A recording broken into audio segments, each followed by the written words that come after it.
Simon & Schuster Audio presents Star Trek Deep Space Nine, Warped, by K.W. Jeter, read by René Aubergenois.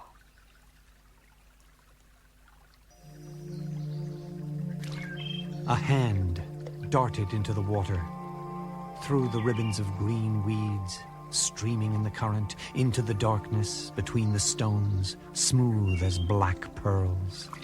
A fist came back up, with flashes of silver wriggling from either side, a clear rivulet dripping from the elbow. Jake Sisko regarded the fish in the other boy's grasp. He was filled with both admiration and a stomach-knotting unease at the other's lightning quickness. Too fast, he thought. That's not right.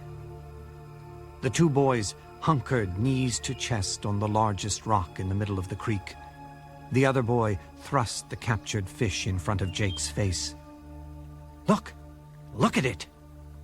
The creature's round eyes were emblems of unreasoning panic, the pink-rimmed gills fluttering wide in the strangling air. Its mouth made an idiot O as the boy's thumb traced the seam of its belly. Jake wanted to tell the other boy to let the fish go, to throw it back into the water, but he was afraid to. He didn't even know the other boy's name, but then he didn't need to. "Oh, we've done a fish before. They're nothing special." The other boy weighed the creature's fate and tossed it away. He leaned over the side of the rock, shading his eyes to hunt for something better. Jake felt the squeeze around his heart relax. In the distance, on the creek's other side, the grass's feathery tops parted and settled together again as a hidden shape moved below them. He knew it was the big orange tabby with battered ears that lived on the mice from the barn beyond the hill. Or the barn that used to be over there. It had gradually faded away, as though pushed from existence by this little world's new commanding presence. Everything here had changed, or was about to. Jake's companion leaned closer to the water. "I saw something down there." The boy's hand brushed through the green weeds. He stretched out, chest against the rock, so he could reach all the way down. Then, sitting back on his haunches, the boy held up the prize. For a moment, Jake thought the wetly shining thing was just a rock. Then he saw the stubby, clawed legs poking out from the corners. It was a turtle. The boy reached into the pocket of his jeans and fetched out the little folding knife. "This'll be fun, Jake. You know it will." Jake squeezed his eyes shut. It didn't do any good to keep whispering to himself that nothing here was real. The boy poked at the side of the shell with the knife point, as though trying to find a hidden latch. He held the knife out to Jake. "You want to?" Jake shook his head. "I'll just watch this time." While the boy focused his attention back on the struggling turtle, Jake was remembering when he had first become aware of the other boy's presence here. He hadn't even seen him, but had found his handiwork. In the woods, farther down the creek, in the damp-smelling shadows, he had found a space of bare earth, scraped out of the tangled roots and dead leaves, empty except for something that lay beneath a swarm of flies, a cat, or what had been one. He had stepped back from it in disgust and had almost tripped over one of the cords that looped around the trunks of the nearest trees and pulled the dead thing into a spread-eagled X on the ground. Since then he had seen more things, and never without feeling sick in his gut afterwards. He closed his eyes when he heard a tiny sound, the whisper the knife made when it cut through something soft and yielding. Not for the first time, he wished everything around him was a dream, a real dream, the kind from which he could wake when it got too scary.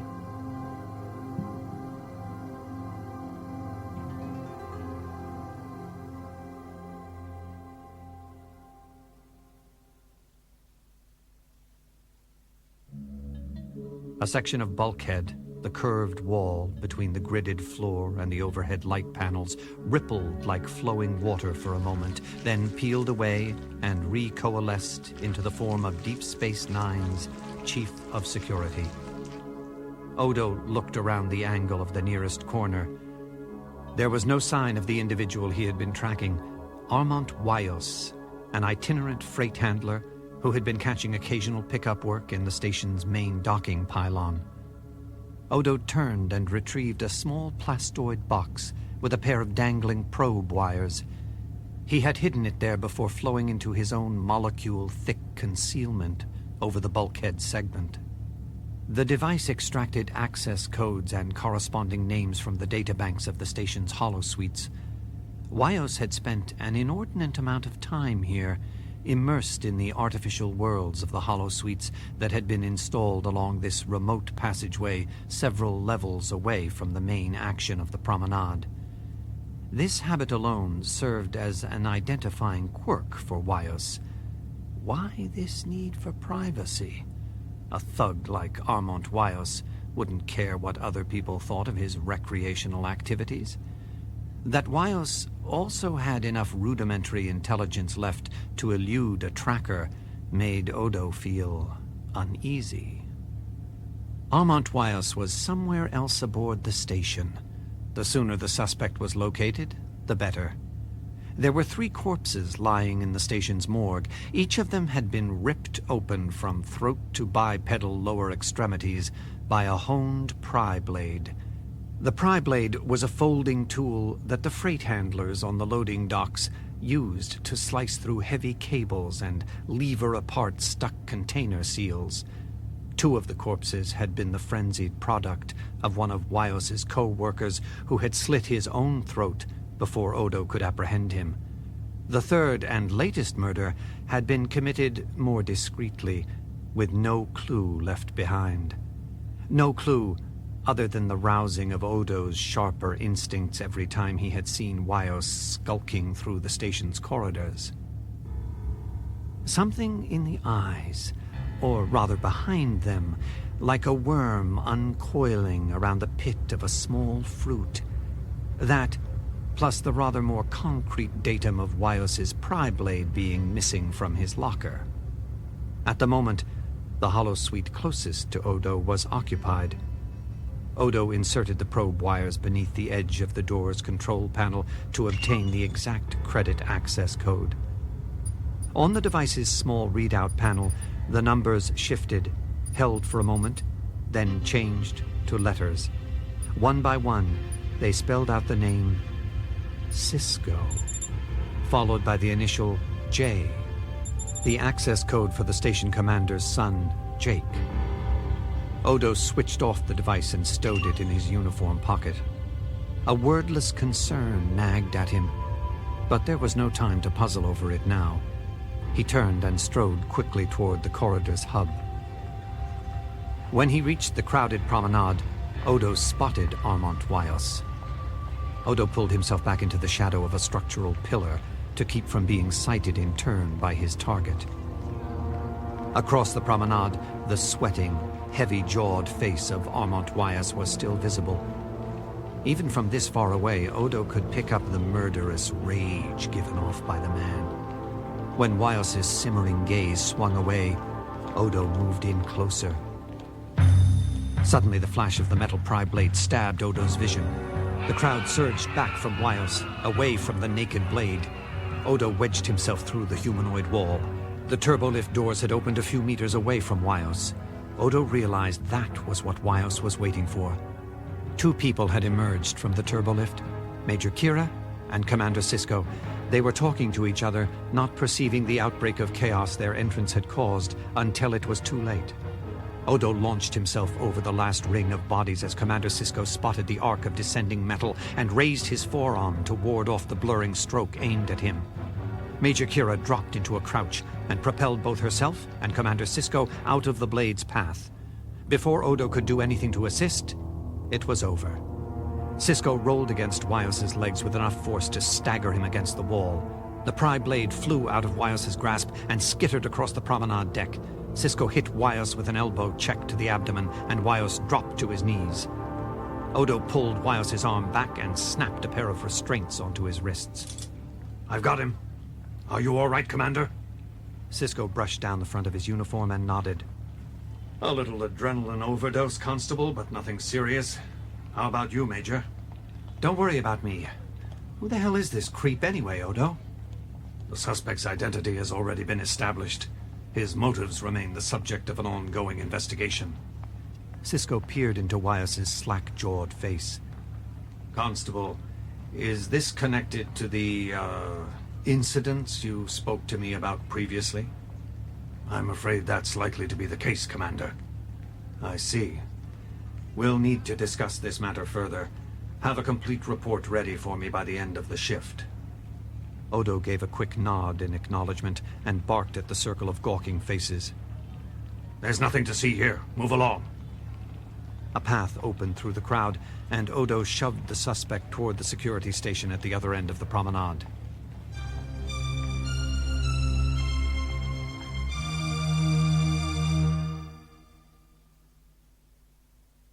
Cisco and Kira continued to their destination, Quark's establishment. Kira had just returned from her home planet, Bajor, and Cisco wanted a full briefing about the political developments there. Quark brought 2 mugs of synthale to their booth, compliments of the house. Cisco activated the booth's privacy shield, and the murmur of voices from outside was cut to a dead silence. Kira took a careful sip, then pushed the mug away. "Commander, the situation on Bajor is much worse than we had thought it would be." Cisco nodded slowly. "The severity front? Who else? It looks like we severely underestimated the strength of anti-Federation sentiment on Bajor." The commander set down his half-empty mug. "So, what do you think, Major? What would you estimate the chances for the severity front?" Kira shook her head. "I don't know.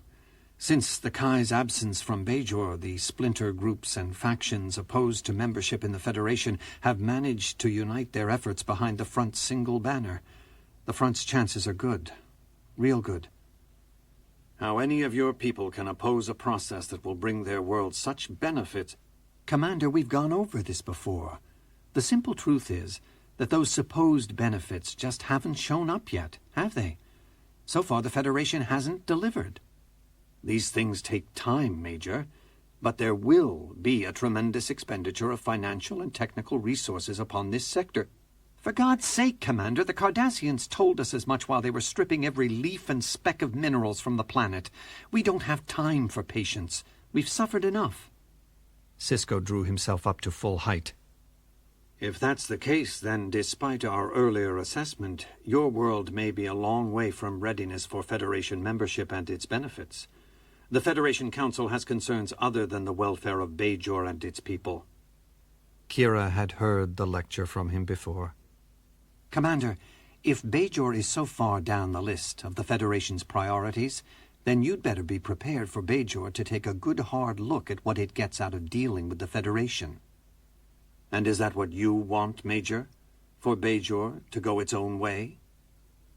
She again felt the tug, the division between the oldest loyalty of her heart and the new one she had assumed. She shook her head. "No, I wouldn't be here at Deep Space Nine if that was what I wanted."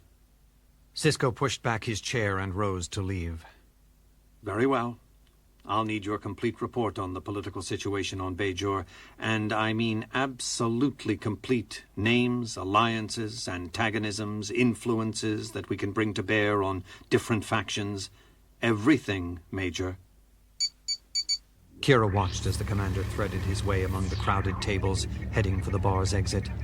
She lifted the mug and took a sip, the taste sharply bitter on her tongue.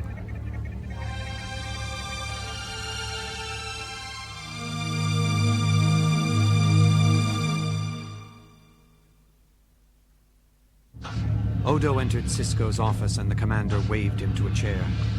Cisco turned toward the computer panel on the desk. The last screen full of Odo's report still showed. "Let's get down to business, Constable. This is a very distressing situation that's developed." Odo's eyes were two hotly glaring coals. It's more than that, Commander. It's intolerable. Constable, this Armand Wyos individual you have in custody, I take it he would have been our third perpetrator? That is, if he had managed to land the blow he had aimed at myself and Major Kira? Yes, Commander.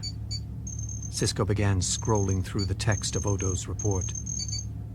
Since the other two perpetrators ended their rampages by committing suicide, that would make our Wyos an important subject of investigation.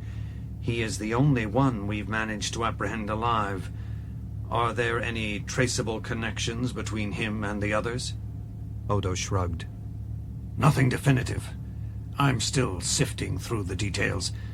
Wyos is not an unknown quantity. We can track his employment history through nearly 2 decades.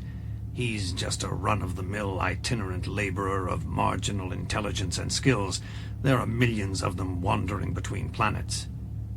And you believe you can connect this extremely ordinary individual with our little group of dead murderers? Commander, he did take a swing at your head with an open pry blade, and some of Wyos's bizarre ramblings are similar to recordings made by the murderers and ex post facto accounts of their crimes. In all cases, there are common elements of an absorbing fantasy construct in which the individuals seem to be trapped in a not particularly pleasant world. Well, Constable, as long as we have this material from the murderers, and presumably more material forthcoming from our attempted murderer, we should put it through as much analysis as possible. I quite agree, Commander. That's why I've asked Lieutenant Dax to begin a separate investigation. Dr. Bashir will assist her. I've turned copies of all my records pertaining to this case over to her and given her complete access to the prisoner, Armand Wyos. She indicated that she understood the urgency attached to this matter and has already started work on it. Constable, give this matter your highest priority. Notify me at once of any new developments. Of course, Commander. As soon as Odo had left the office, Cisco sent the report back to the computer's confidential archives. For once, Odo's dark musings seemed accurate. His report on the murders had gone into distressing levels of detail.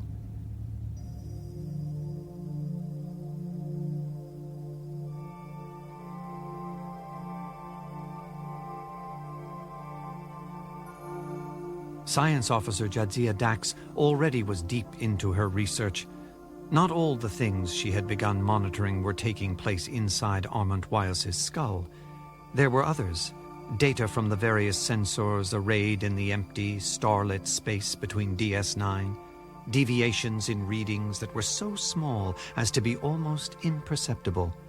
Just enough to form not a pattern, but the barest suggestion of one, the outline of a shape not yet visible to her. Until she knew what they meant, it was best to keep the observations to herself. She turned her attention to the computer screen. There, the smaller universe of Armand Wyos was being carefully pried apart. Rows of numbers bounced between a narrow range of values, giving her a real-time monitoring of his physiological processes. Something was going on inside the subject's visual information process. Dax thought, he's seeing things. But what? Mere dreams, even nightmares, didn't produce such neuroanatomical storms. She scanned past the other numbers, hormone levels whipsawed between states of panic and anger. With another command, she switched the screen to a view from the overhead camera in the subject's secured isolation chamber. Dax observed the clenching of the jaw, the straining neck tendons, the feverish sweat upon the brow. Computer, give me audible on this subject. The voice was scarcely human, a howl of anguish from the darkest, unexplored caverns of the mind. All right, computer, that's enough. Computer, I want all material from this subject indexed against the recordings logged on by the Chief of Security. Reference tag, epidemic. Give me a breakdown on all distinctive word patterns and imagery that cross-link between the recordings. Dax knew there was nothing to do now but wait.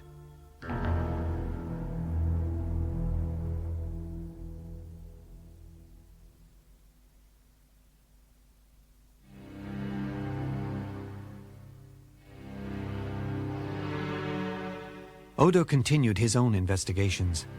He cornered Chief O'Brien on the engineering deck and dragooned him along on a search of one of DS9's remoter and less frequented corridors. It held a row of new holosuites that had recently been shipped on board the station. These were the holosuites Wyos had favored. Odo hadn't been able to conjecture why anyone would travel all this way to use them when there were better-maintained ones on the promenade.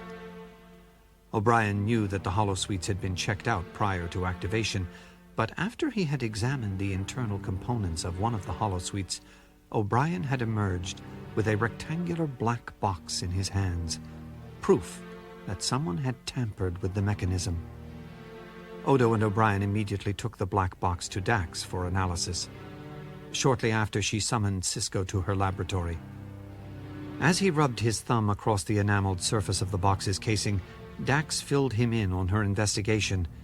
She pointed to the workbench along the laboratory's other side. "The unit's interior components are over there." You've completed your analysis on them? "For the most part. I'm afraid, Benjamin, that we'll have a difficult time determining the source of these devices. Whoever built them didn't leave a lot of clues inside." Cisco picked up one of the pieces, a mute crystalline cylinder. What about its function? Its effect on these altered holosuites? "It's not good news, Benjamin. There are some very serious consequences to what I've found here." Related to the epidemic of murders? She nodded. "Basically, the situation with the holosuites in the indicated sector is as Odo suspected. They've all been tampered with. An operations crew is currently removing the other modules identical to this one. The technology that's employed in these modules is a very powerful and illicit sensory input technology that's usually referred to as CI, cortical induction. It's not anything new, but CI technology was suppressed by the Federation authorities." Her hand moved slowly above the bench, as though her fingertips could read the message encoded in the carefully separated pieces. "You know how an unmodified holosuite works, Benjamin. Essentially, it creates an illusory experience by presenting sensory data to the user's normal percept system, including tactile sensations by means of low-level tractor beams or by replicating objects that can actually be touched and held. What makes the CI technology so powerful is that it bypasses the sense organs entirely.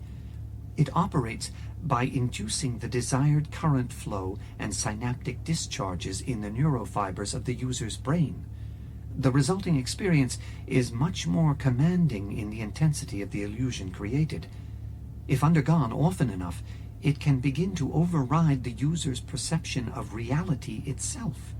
The consequences, as we've seen, can be severe." Dax, are you quite sure that there's a definite connection between these CI modules and the outbreak of murders on board DS9? "My investigation into the matter is still at a preliminary stage, Benjamin. A great deal will be determined by the correlation I find between the CI programming and the analysis of what I've been recording from the subject Armand Wyos." Very well, Dax. Keep me apprised immediately of any new developments. His gaze moved again across the sparkling and mute pieces laid out on the bench's surface. Then he turned away and strode out the laboratory door.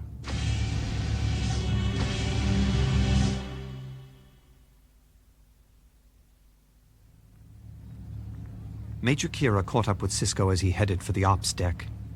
"Commander, I've received some transmissions from our contacts on Bajor updating the political situation. There's been some developments just in the time that I've been back here at the station." "Oh, Major? And what are they?" "Unfortunately, Commander, it's all in line with what I've previously reported. The Severity Front has made some significant advances. They've acquired a highly effective spokesman, a General Auer." Cisco's brow furrowed in concentration. Who is he? Kira shrugged. A hero of the Bajoran resistance. That's where the military title comes from, at least. Since the Cardassian occupation ended, though, he's been a constant thorn in the side of the provisional government. My own assessment would be that he can shift his positions to whatever will bring him the most power, so he can be pretty dangerous. Major, I have yet to meet a Bajoran that I wouldn't consider dangerous. Yourself included, of course. Sisko rubbed the corner of his brow, as if pushing back his accumulating concerns. Keep me posted, Major. If anything happens with this General Hour, we'll make containing the effects a top priority. He walked away from her, knowing full well that there was more that she had wanted to tell him, and more that needed taking care of. There was always more.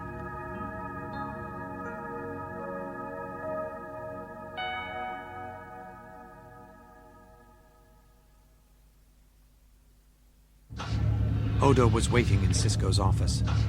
How's the investigation going, Constable? We've made considerable progress, Commander. I've been able to extract a record from each of the holosuites that has been tampered with, establishing all of the recent users. My initial suspicions were borne out. All of the murderers and Armand Wyas were frequent users of the altered holosuites. Fine, Constable. Keep up the good work, and get back to me if you uncover anything new. Sisko switched on his computer panel. He looked up a few seconds later, realizing that Odo was still sitting across the desk from him.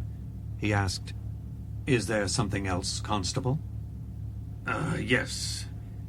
There was something else I wanted to bring to your attention.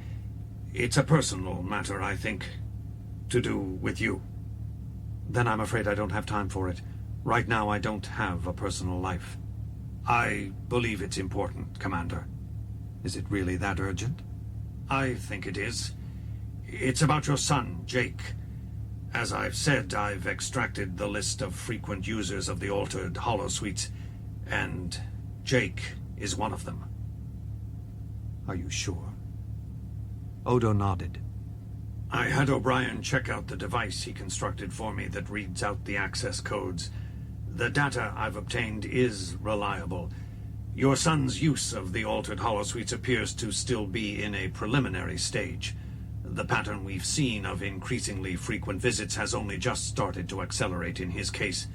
There's time. Constable, were all of those CI modules removed from the holosuites in question? Actually, they weren't, Commander. We left one module online, with a security monitor attached in case we needed to investigate its effects in situ, as it were. Thank you, Constable. That's all.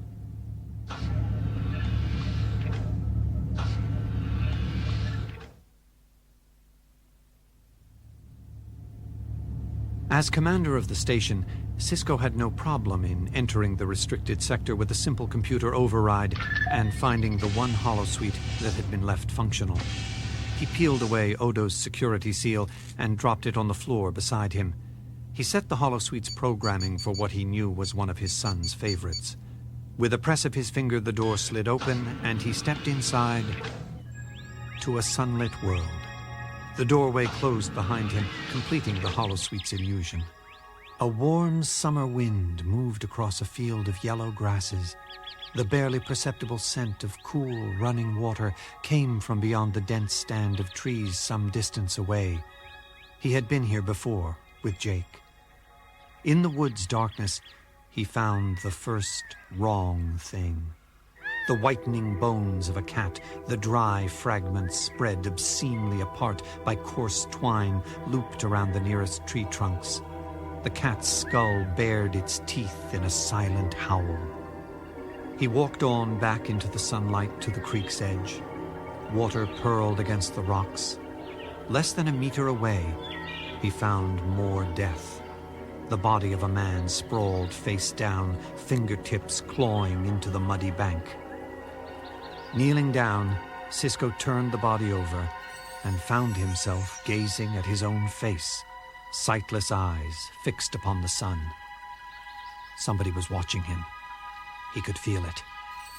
He looked up and saw a man with arms folded across his chest, eyes dark as holes into night. A mocking smile twisted one side of his narrow face.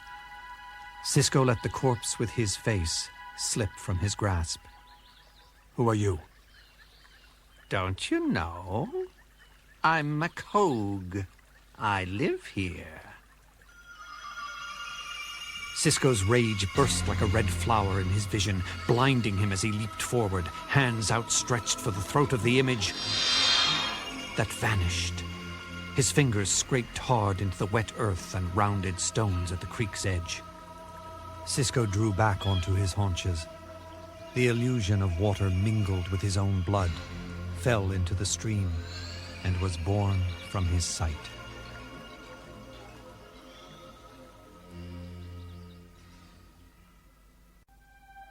From an arched open window of the temple of Kaiopaka, Kira could see the runabout that had brought her home once more.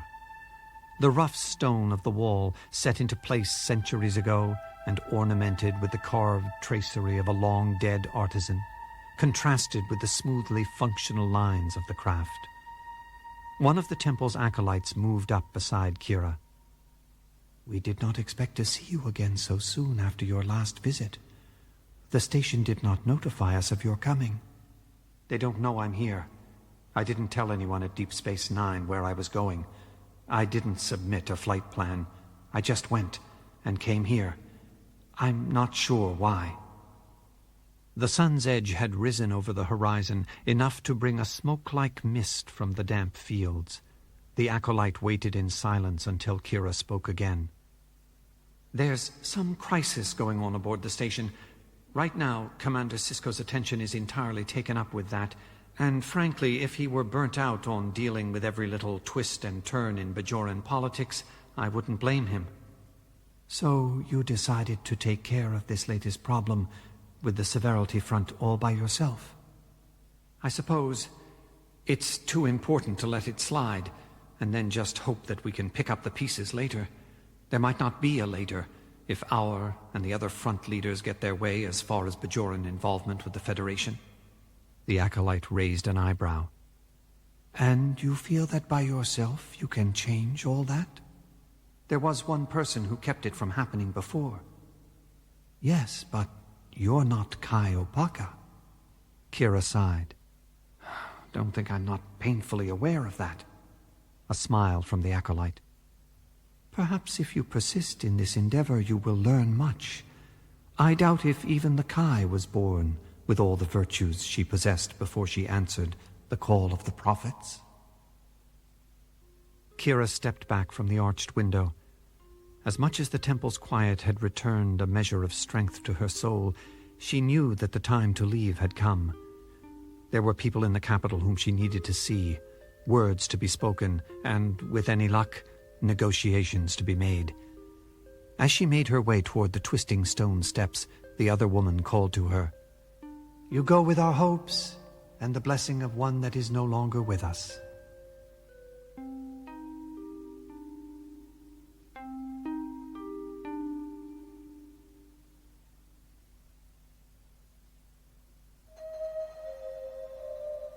Commander Cisco faced Dr. Bashir in one of the infirmary's small consulting rooms. Cisco knew that the doctor would err on the side of kindness. That was why he ordered the station's chief medical officer to tell the truth, no matter what pain and guilt was involved. The doctor smiled. "It actually looks pretty good. I ran a complete battery of tests on Jake.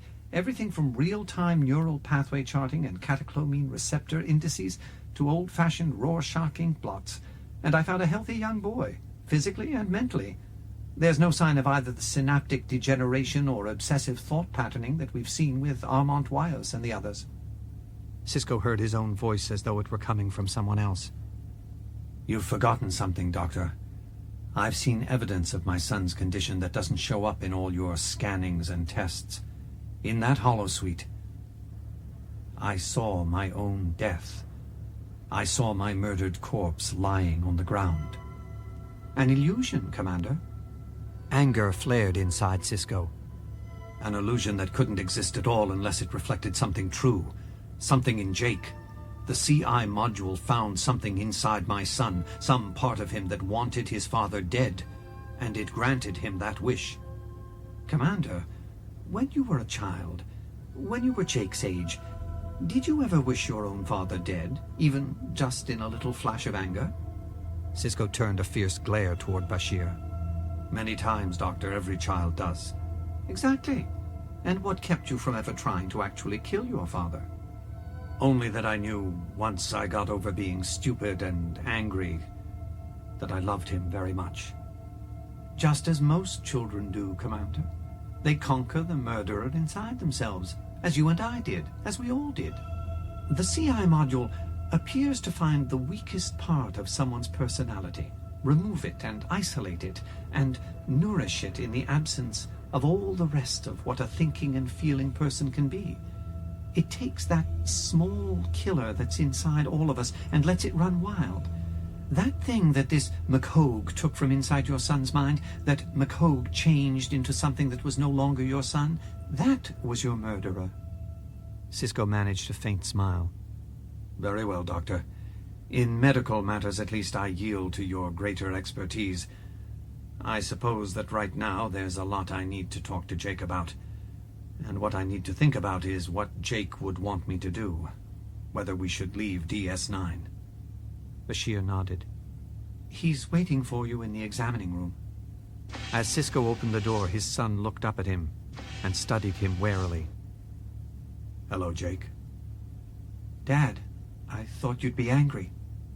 Sisko sat down beside his son. Not at you, Jake. Only at myself. Somewhere beyond, the affairs of the station and the surrounding worlds clamored for Sisko's attention, but he ignored them as he talked with Jake. Later, as they walked through the station toward their living quarters, they passed by the entrance to the promenade. Through it, Jake caught sight of one of Quark's holosuites, still presumably safe and uninfected by the CI modules. He looked up at his father. I don't want to go in there again. Ever. Sisko steered his son toward the turbolift. Not even for a game of baseball? Jake's face clouded, his brow creased with deliberation. I'll have to think about that.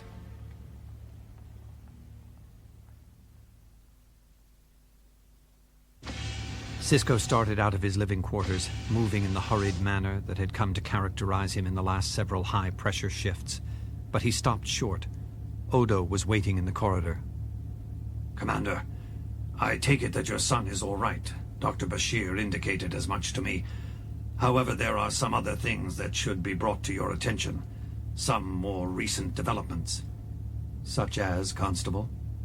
Chief O'Brien has determined that more holosuites, virtually all of the new units, have been altered with the illicit CI modules.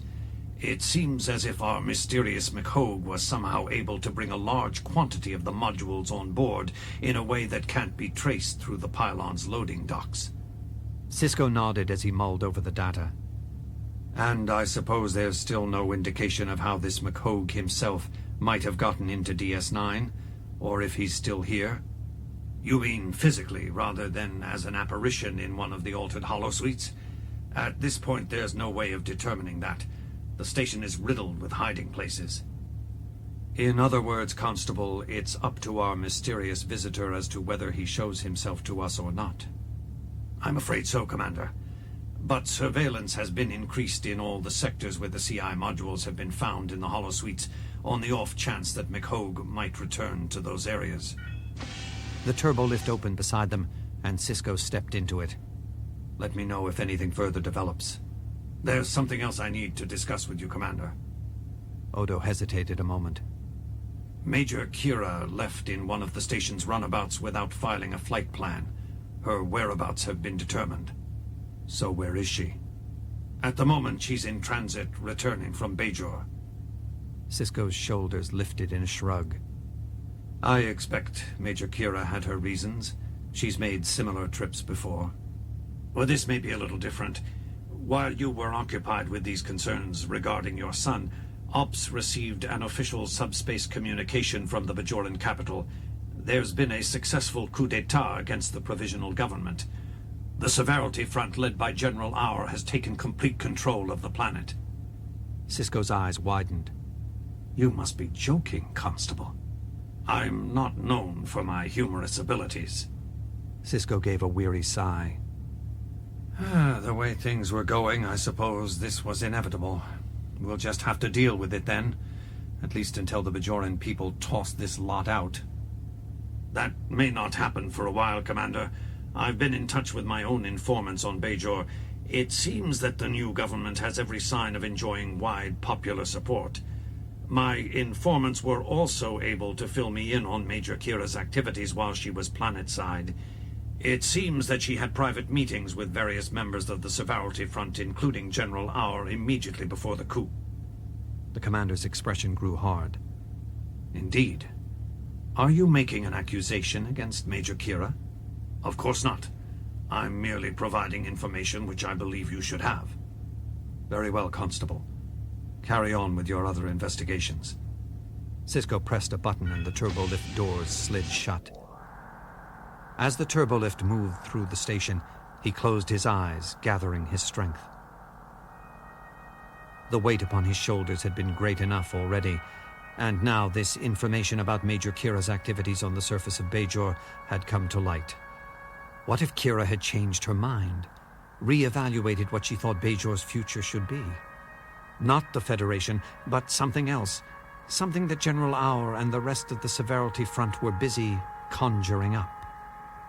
The turbolift came to a halt, its destination reached. Eyes still closed, Cisco rubbed the ache at the corner of his brow. Kira hadn't even arrived back at the station yet. He'd have to sort all this out with her soon enough. In the meantime, though, even with that and the other problems stacking up, there was something else he needed to take care of first. Some unfinished business between himself and someone who had slipped out of his hands, like the shadows cast by another world's warming sun. The door of the holosuite, the one that had been left with the CI module still in place, slid open at his touch upon the control panel. Once more, the sun of an eternal summer day leaked through the fingers of the hand with which he shielded his eyes. His brow was dotted with sweat when he reached the cooling shade. Beneath the interlaced branches, the small white bones of the dead cat were still scattered about. The hallucination of a dead cat, he had to remind himself. He turned slowly. Through the shifting screen of leaves, Cisco could feel the sun watching him with an unblinking gaze. Inside, everything here, the bright daylight, the breeze that smelled of dust and pollen, the sound of water rippling nearby, it had all been inside Jake's head, too, as well as the small white bones and the broken things that leaked red into the dust. Cisco could just make out the figure sitting on the broad, flat rock near the stream. A boy. He felt his heart stumble in his chest as the boy turned and looked at him. The face was Jake's. Cisco moved nearer, stood a few meters away from the image. "Who are you?" A smile twisted one side of the image's face. "Don't you know? I'm your son, Jake." "No, you're not. You're nothing. A hallucination. A fiber being tugged at in my brain. That's all." Another voice, deeper and harder, came from the image's mouth. "Oh, you want to discuss metaphysics, do you? Or is it neurophysiology? It doesn't matter. In that other world, your percept system detects a certain pattern of light and shadow sounds at your ear, and you immediately say, 'Hello, Jake, my darling boy,' don't you?" The image tilted its head, studying him from another angle. "The same processes happen here. Sensory throughput and pattern recognition, all adding up to the same thing. And you reject it." The voice became that of a young boy again. "You're breaking my heart, Dad. I feel like an orphan." A wave of anger rose inside Cisco. "This is a waste of time. I came here to speak to McHogue, but you're just an illusion." Jake's image nodded. "Who was it who said that reality is that which, when you stop believing in it, it still exists?" Cisco made no reply. There was no point. The image shot him a murderous glance. All right, I'm going. Cisco looked over his shoulder and saw McHogue. He stood at the edge of the holosuite's glade, his black garb blending into the tree's shade. I'll assume, McHogue, that you're real, in some way at least. McHogue's narrow face was touched by a mocking smile. Well, that's good of you, Commander. I'd hate to think that you believed you were talking to yourself. Cisco studied the figure standing before him. I could pull the plug on you in 10 seconds. McHogue nodded in approval. That's a good attitude to maintain, Commander. True friendship is really only possible between equals, don't you think? Though, actually, getting rid of the holosuites wouldn't affect me much or my plans. It's far too late for that. Surely you don't believe that this is the only place I exist? Whereas the boy you just met, that rather interesting variation on your own son, Jake, I'm pretty sure he doesn't exist anywhere else. He was born here, so to speak. The cortical induction technology isn't just a one-way street. It observes and learns from everyone that comes into it. It creates what you might call echoes of the various users of the modified holosuites. There's even an echo of me here, as a boy, just about your own son's age. He's quite a rascal. Cisco looked across the expanse of yellow grasses, then back to McHogue. So you've already started to populate your little self-contained world. McHogue's eyes turned steely.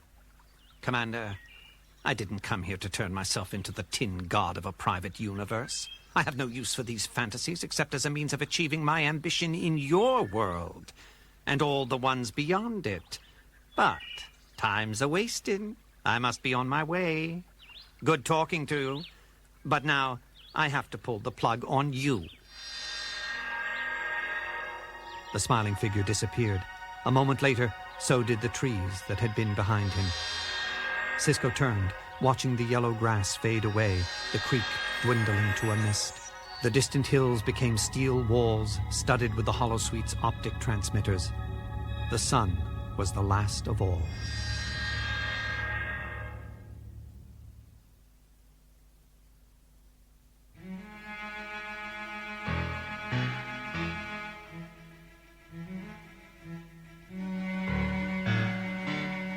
Major Kira went to Commander Cisco's office on Ops straight from docking her runabout. The expression on Cisco's face was as ominous as banks of storm clouds gathering at the horizon. Have a seat, Major. There's a lot we need to talk about. We've already been apprised of the latest developments with the Bajoran government. It now looks as if we'll be dealing with the severity front on a much more formal basis than we had anticipated would be the case. She nodded. You're right about that, Commander. I'll be preparing a full report on the coup d'etat. That won't be necessary, Major. I've instructed Odo to put me in touch with his primary intelligence sources on Bajor.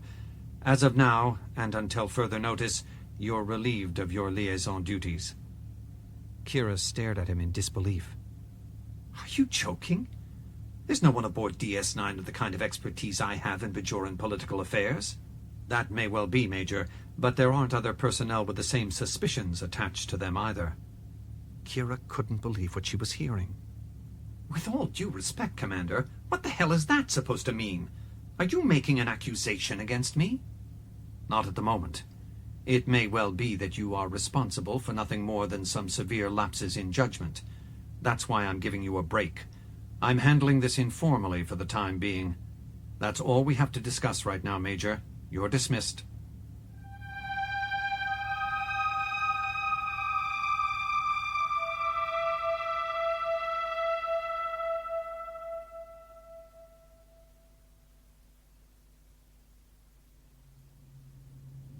In the remote corridor of DS9, Dax watched as Bashir restored power to the altered holosuite.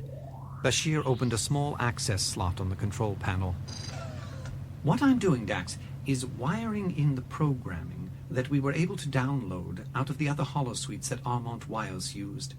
He started out with one of the standard programs, a generic urban simulation, but it seems to have been extensively modified by the influence of the CI modules.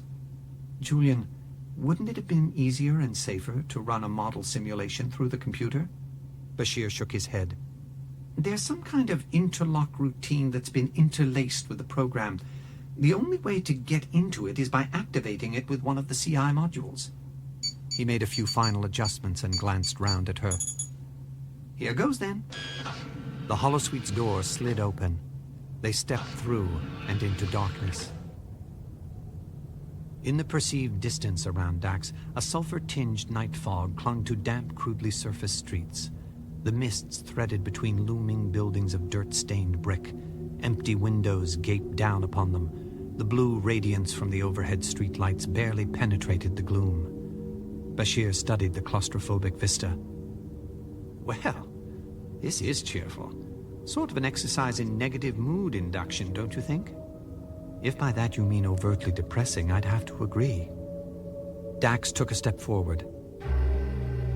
A sudden wave of dizziness swept across her. She felt Bashir catch her by one arm and around the shoulder. Are you all right, Dax? I don't know. I seem to be experiencing some kind of processing lag. Beneath her feet, she perceived bare metal rather than the rough surface of hallucinated asphalt and stone. Dax held out her hand. The walls faded a bit. Something's off, Julian. The holosuite's effects are erratic. Bashir glanced over his shoulder. It seems to be working all right for me. It must have something to do with the cortical induction module, plus your being a trill. The CI technology works directly on the user's neurosystem. The problem must be that in your case there's two neurosystems operating in tandem, the humanoid one and the symbionts. The two systems are obviously different enough that they're not experiencing the CI module's effects at exactly the same rate. I'll have to take you out of here. Dax shook her head. No, we came in here for a reason. I think there's a way I can take care of this. Under normal conditions, a trill cannot separate the parts of its joint consciousness, but because of the interference effect of the CI module, it appears that the two neurosystems inside me are not functioning at equal strength. It's as if the field created by the CI module is dividing me into two separate creatures again. Dax, that does it. I'm taking you out of here. She grabbed his forearm. Don't you see? We can use this. Instead of fighting the interference effect, I can yield to it. That way, one neurosystem can simply take precedence over the other and operate as a de facto separate entity. Bashir looked doubtful. This sounds somewhat risky. It would only be for while we're here in the holosuite. As soon as we're out again, the two neurosystems would align together once more. Dax closed her eyes again. In this situation, it's probably better if the symbiont withdraws. The humanoid consciousness retains better control of the host body's motor functions. Dax willed herself to let go, and once the withdrawal was complete, she could feel the symbiont's separate mind at the edge of her own consciousness, a touch that was even closer than Bashir's supporting arm. When she opened her eyes, she could see the oppressive night folding around the seemingly solid buildings. The nausea and disorientation had receded. She gently removed Bashir's hand from her arm. I'm all right now, Julian. We should proceed with the investigation. They walked together down the street. They were looking for something human. Commander Sisko had uploaded a hurried memo to them, giving a few details about what he had called echoes in the altered holosuites. If the users of the altered holosuites had left behind electronic echoes of their personalities, they might yield clues to the CI module's operations and their source. At a dead end in the research lab, Dax and Bashir had redirected their efforts. Bashir stopped and looked around. One dismal street had led to another. There's something here, I can feel it. Dax had to agree with him. She pointed down a dark alley branching off the street. Over there. It sounds like breathing. The alley ended blind against a dank wall. Nearby were several battered metal cylinders, a primitive waste removal system. They smelled like rotting food and airborne disease. Bashir laid a hand against the alley wall, then drew it back, looking in revulsion at the wet residue on his fingertips. Well, this couldn't be something from Armand Wyos's own past. From his personnel files, we know that he didn't grow up on any planet as undeveloped as this. Dax agreed, but speculated, if what Commander Sisko told us is correct, there should be some version of Wyos himself still here, his echo. Dax's eyes had adjusted to the alley's darkness. She looked down and saw a grime-clouded casement window at the level of the pavement. Look, Julian, this must be it. A primitive light-emitting device dangled from a bare wire, illuminating a basement room. Cardboard boxes lined the walls. An assortment of worn-out brooms and mops filled one corner of the space, and in the center, beneath the light's yellow glare, was a single cot of tattered canvas. A boy was lying on it, his face buried in his arms. Bashir nodded toward the child, visible through the smeared window. That must be Wyos. Then Bashir pointed to a shadow that appeared on the wooden steps leading from the floor above. The boy lifted his tear-wet face from the cot, looked up at the figure that had entered the cellar, and cringed. The figure held something in his hands, an object laced with leather straps tapering to a flexible curve, the point studded with a bright spark of metal. As Dax watched, the man raised the whip-like instrument. The boy rolled away from its approach, guarding his face between his bare forearms and trembling fists. She saw then that the boy's shirt was not ragged but torn, and she could see that he was bleeding. As she turned away, Bashir reminded her, "It's not real, Dax. You have to remember that it's all an illusion." She didn't care. It was bad enough that she could still hear the high, singing note of the lash as it cut through the air, the sharp impact upon the skin, the gasping sound that was half a cry, half the fearful stifling of that cry. With her eyes closed, Dax could see the adult figure more clearly, dissecting the glimpse she'd had of him. He wore an exact simulation of Benjamin Sisko's uniform as a Starfleet commander. At last, mercifully, there was silence. She looked at the casement window and saw that the cellar was empty now, though something had been left behind. On the cot, like a sleeping snake, lay the instrument the figure had carried in his hands. "Let's go, Julian. I think we've seen enough." "Wait a minute, Dax." Bashir searched the ground, finally prying up a loose stone from the wet pavement. He broke out the window and slid through to the cellar. When he climbed back out, he had the lash coiled in one hand. "I think we have a piece of interesting evidence here."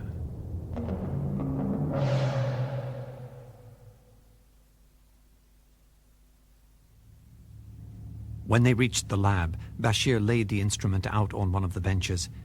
It had persisted after its removal from the holosuite, indicating that it was a replicated object. Dax looked at it with a residue of distaste. "What did you bring that out for?" Bashir traced the object's length with a fingertip before turning toward her. "You noticed, didn't you, how the altered holosuite was a jumble of stimuli from several different sources?" "I saw that there was some apparition seemingly dressed as Commander Sisko, if that's what you mean." Bashir nodded. "That certainly explains the murderous fixation Wyos had formed upon the commander. Poor Wyos had been trying to break out of that toxic world in the only way he could figure out. Obviously, the CI module has its own internal programming that it uses to warp the user's perceptions along certain specific patterns. But it has to fill in to make everything work out. Something is always left behind." He picked up the object from the bench. "Take this, for instance. Technically, it's known as a limited trauma induction device. It's very useful for achieving the most pain with the least life-threatening damage to the individual." Dax studied the object. "How do you know about all this?" "Well, during my internship, I pulled a brief tour of duty in a rehab clinic for Starfleet personnel who had been prisoners of war. This thing is only used by the Cardassians. Now we know where the CI modules came from."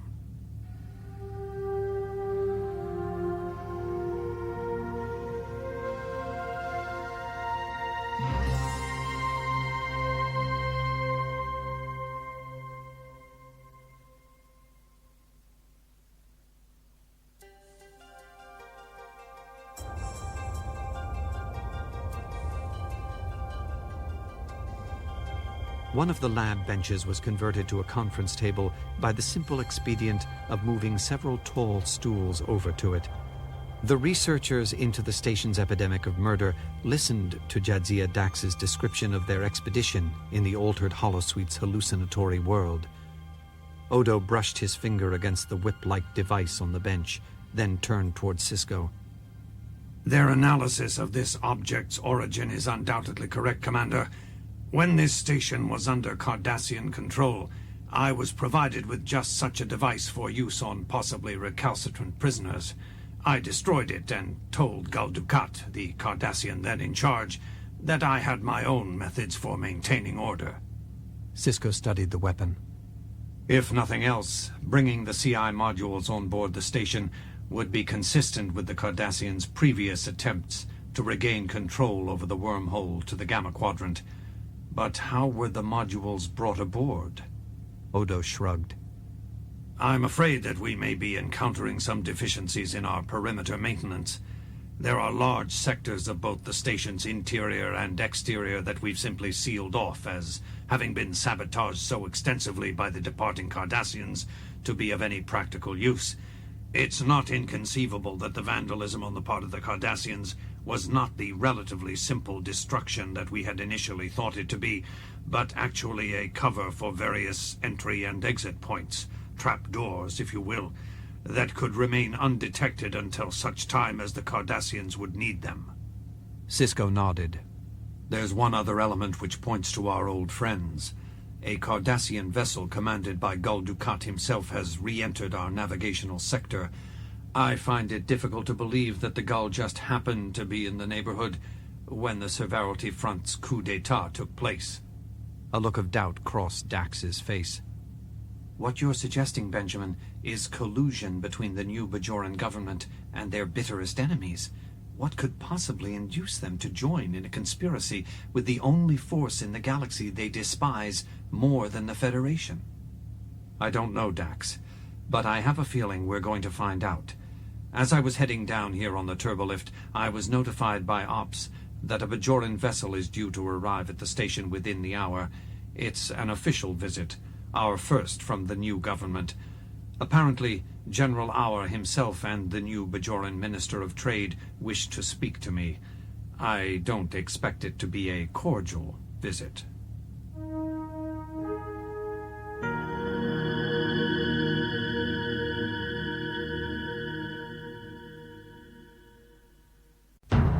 When Sisko arrived on Ops, one of his younger staff walked him toward the door of his office.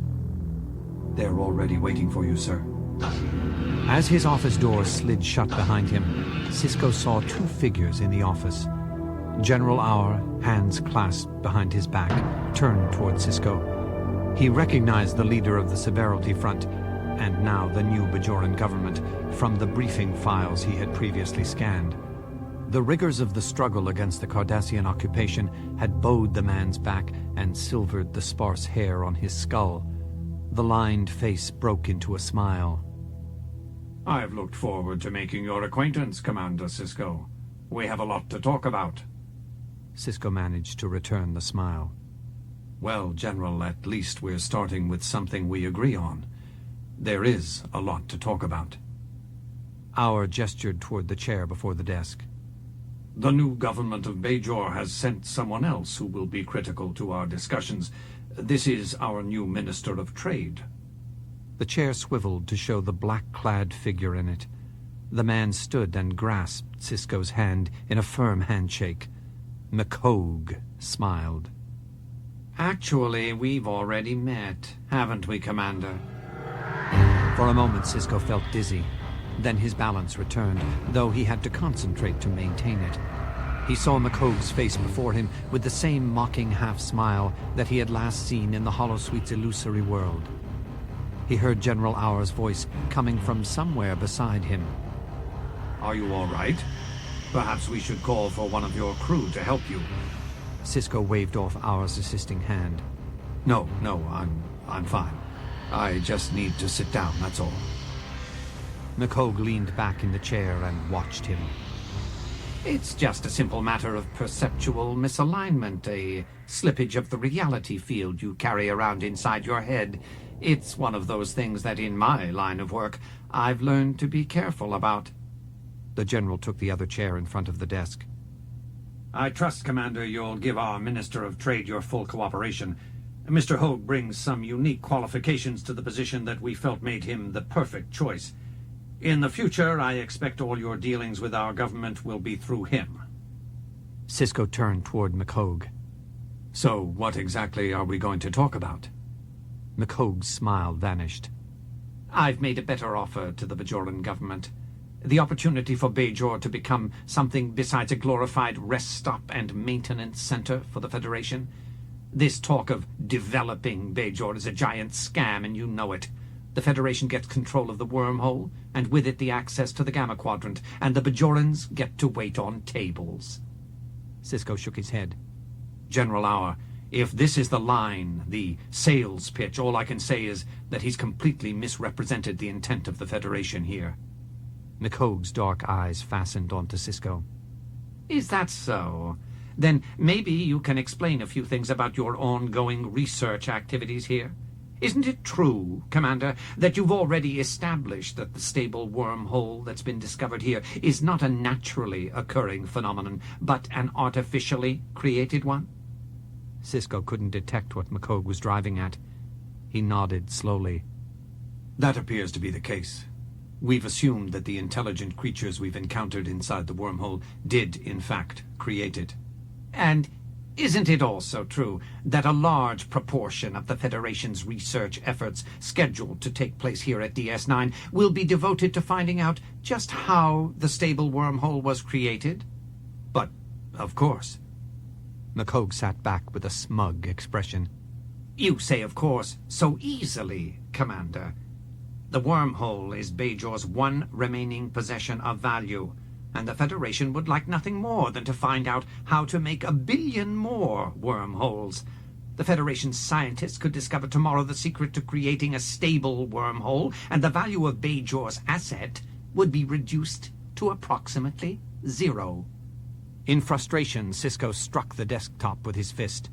You have to understand, the result of finding out the wormhole's secrets would be enormous. The benefits for every world in the Federation would be almost incalculable. McHogue smiled. Ah, but Bajor isn't part of the Federation, is it? General Auer broke into the discussion. Nor will it ever be. I've seen no evidence that the Federation has our interests at heart any more than did the Cardassians. It's far better, from our point of view at least, to keep Bajor's riches for the sake of the Bajorans. But, General, there's things of value that you would get from membership in the Federation. The technology alone.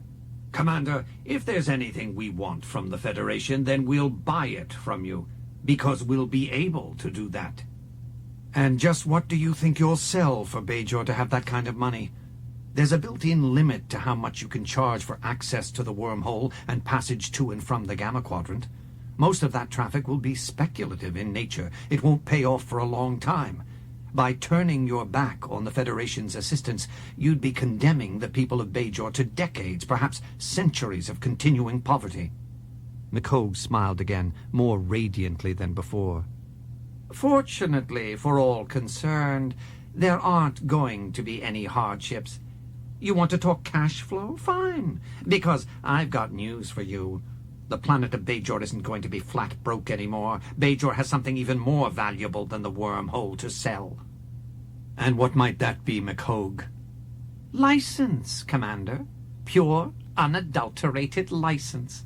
The permission to do whatever one wants, and a place to do it in, as long as the bill can be paid. Sisko gave a deep sigh. This is what you've sold the new Bajoran government on? He turned to Auer. I'm surprised, General, but also a little disappointed. This is one of the oldest money-for-nothing schemes in the galaxy. Mega casinos, pleasure emporia, worlds given over to satisfying every possible vice and indulgence. They all sound like a good idea at the beginning, but then they inevitably collapse, and the operators are left with nothing but a planet full of broken dabo tables and empty brothels. McCogue made a show of wincing. Oh, careful, Commander. Remember, you're talking to a minister of the Bajoran government.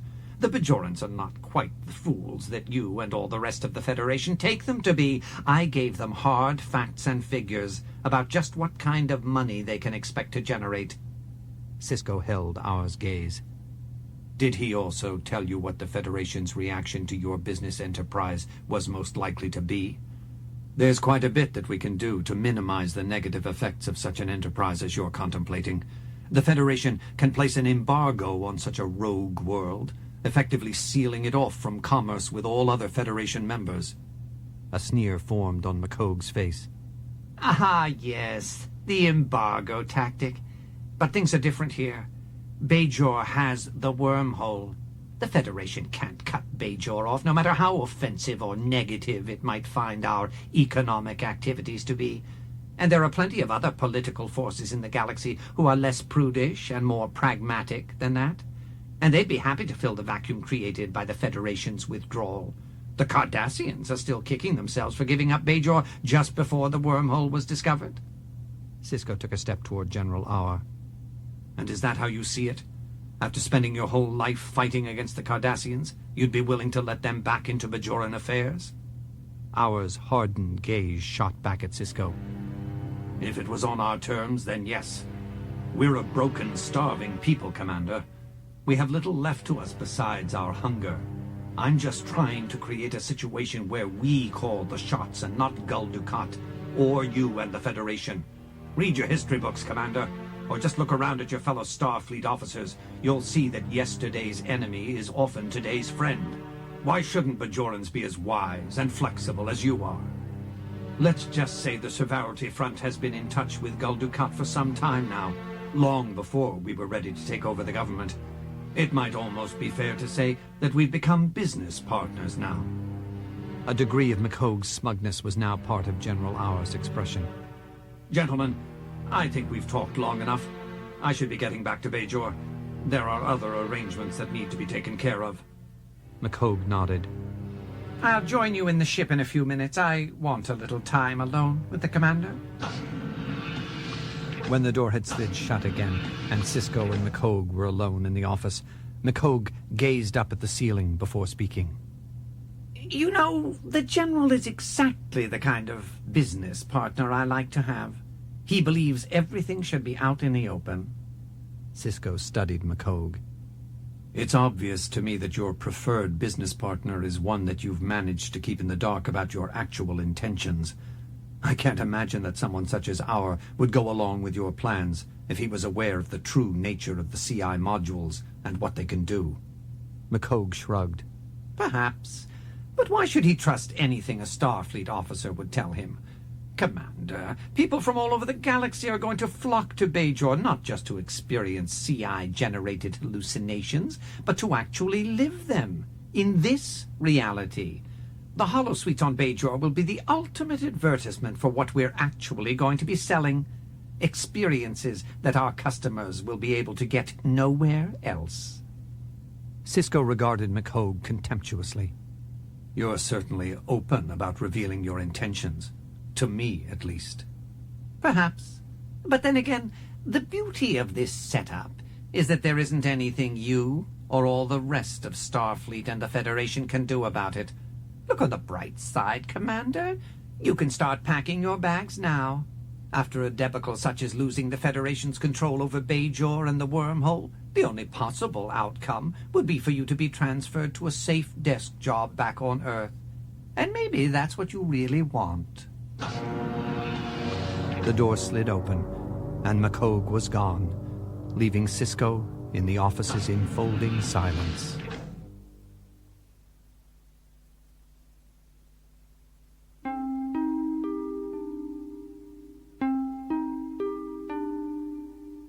Late that evening, Jake woke, not even knowing what time it was. The datapad on which he had been entering his homework assignment dropped onto the bedroom floor as he sat up. Listening, he could tell that someone else was in the living quarters. He looked around the room's door and down the short corridor. He could see his father sitting on one of the couches in the main area, gazing ahead of himself as though deep in thought. Barefoot, Jake walked out to the main area and sat down on the edge of the couch.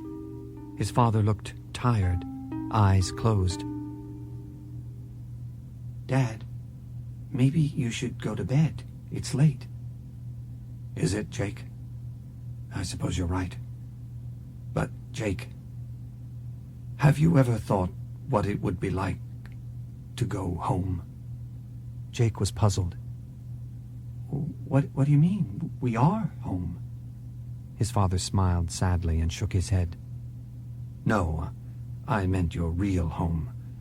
I meant going back to Earth. Would you like that? Jake shrugged. Well, if that's what you wanted. But I'd miss being here. You'd miss the station? Well, sure. You know how we'd always go into one of the holosuites together, and there'd be all that grass and trees and stuff and blue sky? I always went in there with you because that's your home. Earth and everything. The station is my home. Sisko was silent for a long time. Then he nodded. It's my home too, son. Now it is. He stood up. Come on, son. We'd better get all the rest we can. Might be our last chance for a while.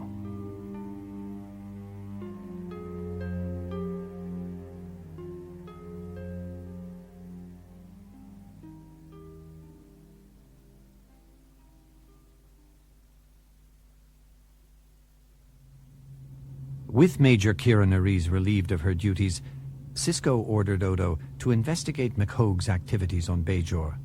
Sisko ordered the remaining CI module removed from the holosuite, and Dax and Bashir continued their research in the lab. After 2 days, Sisko convened a meeting in his office. As you all know, our attention is no longer divided.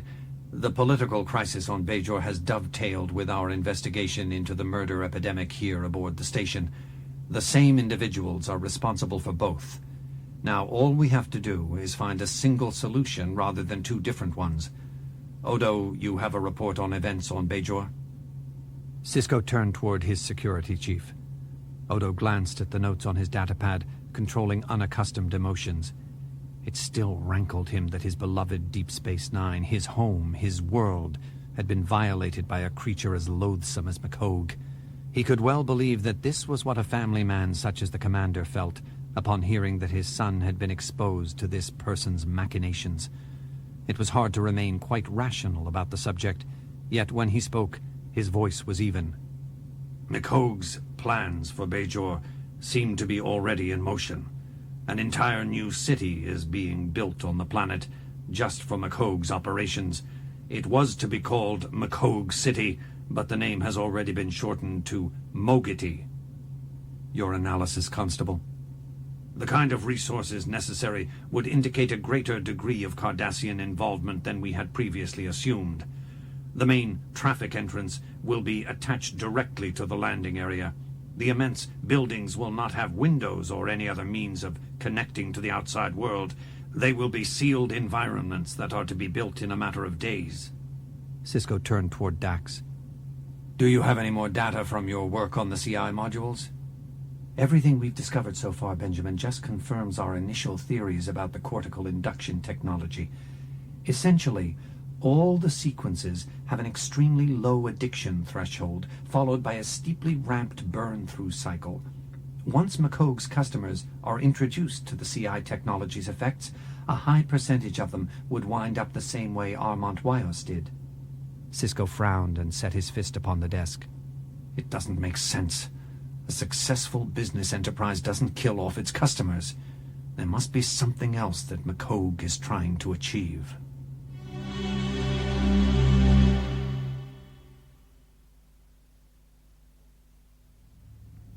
Quark placed a mug of synthale on the table in front of Kira. You seem to be in a wretched mood, Major. You're usually so bright and cheery. Kira took a sip of the drink he'd brought her. Sorry to bring the festive mood down, but I've got a lot on my mind. It was Quark's turn to look dejected. No, that's all right. I'm grateful for any business at all. McHogue and that fancy schmancy pleasure city that he's got the Cardassians putting up for him are taking the bread out of my mouth. Maybe I should just climb aboard one of their shuttles and go down there myself. McCogue can put me in one of his holosuites and take me back to the days when I was young and rapacious. They're running shuttles down to this place? I'm amazed Commander Sisko would give them permission to arrange travel right from the station. He didn't. McCogue set up a docking substation within transporter range. They'll beam aboard anyone who asks, and then send them on down to Bajor. She mulled over the Ferengi's information. Since she had been taken off duty by Sisko, there had been no way that she could requisition one of the station's runabouts. But if McCogue was going to be this obliging... She picked up the data pad from the table and pushed back her own chair. Don't worry about business, Quark. I'm sure you've still got what it takes.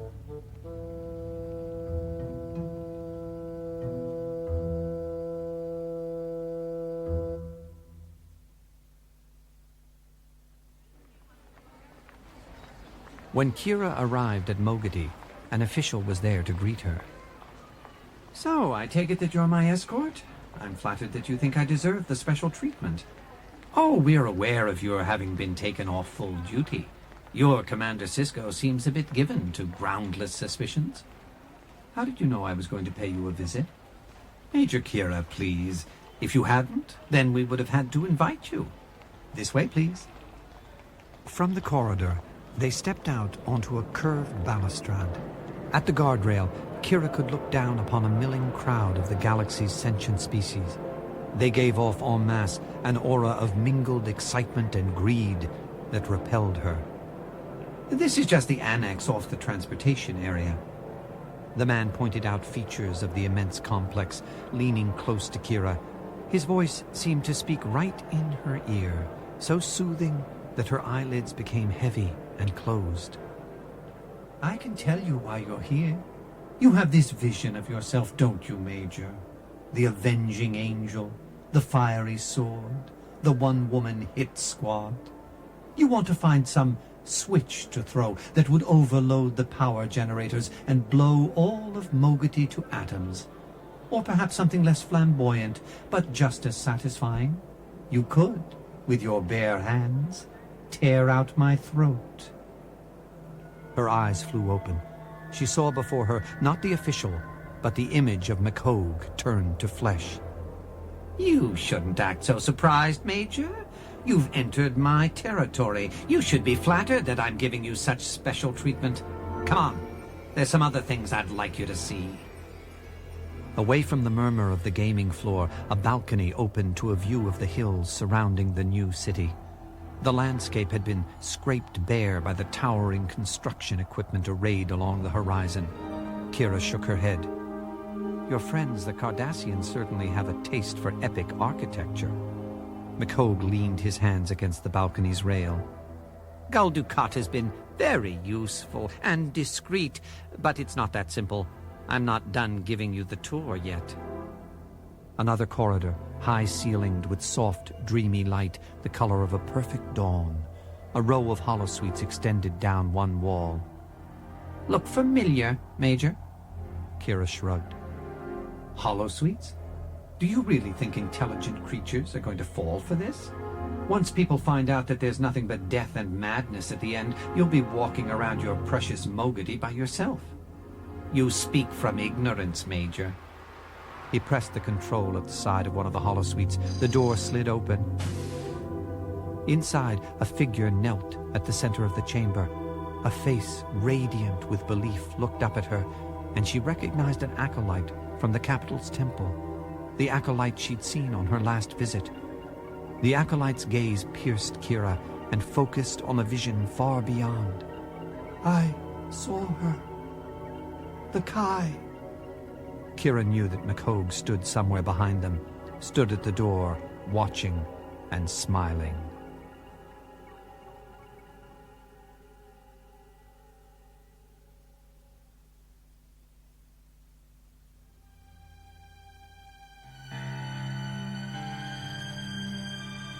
Back on DS9 in her living quarters, Kira lay on her bed and gazed up at the ceiling.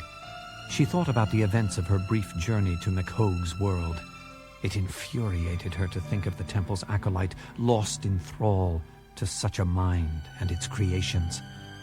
If lies were so mighty, at what point did they become omnipotent? When would the great liar McHogue declare himself to be the truth? As she had left Bajor, she had looked back through one of the craft's viewports and seen furious clouds swirling in Bajor's upper atmosphere, as though a season of hurricanes had begun to prematurely gather its force. That was what the world behind her brow felt like now, as though it were a mirror of Bajor itself. Suddenly, she felt tired beyond belief, and she fell into a deep, troubled sleep.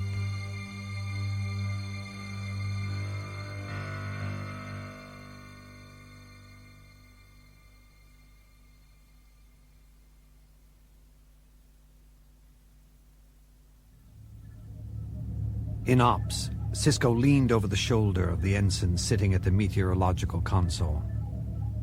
How does it look down there? Not good, sir. This is the worst global weather pattern anyone's ever seen on Bajor. There's a parade of hurricanes across the major oceans that's virtually unbroken. And worse, when they move on shore, they don't seem to be dissipating, they just pile on top of each other. Upper atmosphere's a mess as well.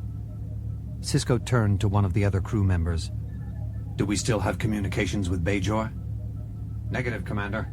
All subspace comm links with the planet have been interrupted due to the field disturbance. We've been able to pick up some garbled transmissions. There's bound to be pretty extensive reports of physical damage and casualties afterwards. If there is an afterwards, sir. How about from the new city? Cisco couldn't bring himself to say the name Mogady. The crew member shook his head. Negative, sir. Indications are that all structures have been completely sealed off. Like everyone else down there, they seem to be riding it out as best they can. Very well. Keep monitoring the situation. Let me know if anything changes. Another day passed before that change occurred.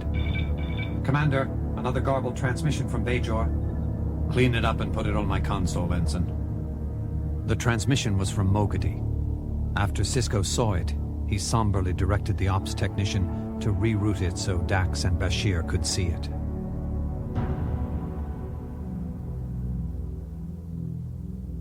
In the research lab, Dax and Bashir were appalled at what they saw.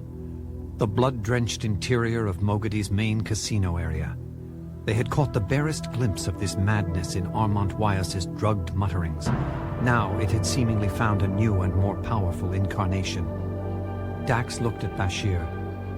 We knew this was coming, didn't we? What they had viewed together on the computer panel's screen had showed a red torrent that washed battered corpses against the gaming tables and other abandoned instruments of pleasure. A war zone contained within the domed spaces of the city. Bashir pointed to the blank screen where the images had been. There may still be someone alive there. Dax shook her head. It's possible, Julian, but the person responsible for this transmission may be as dead as the others that we saw. True, but as a doctor, I have to base my actions on the possibility, no matter how remote, that some fraction of the city's population will be found still alive. I need to have our facilities ready for an undetermined number of casualties, anywhere from 1 to hundreds of them. He began gathering together his datapad and the working notes that had accumulated over the last several shifts. Am I to assume that your assistance in this research will no longer be available? I'm sorry, Dax, but at this point I believe we've already found out all we need to know.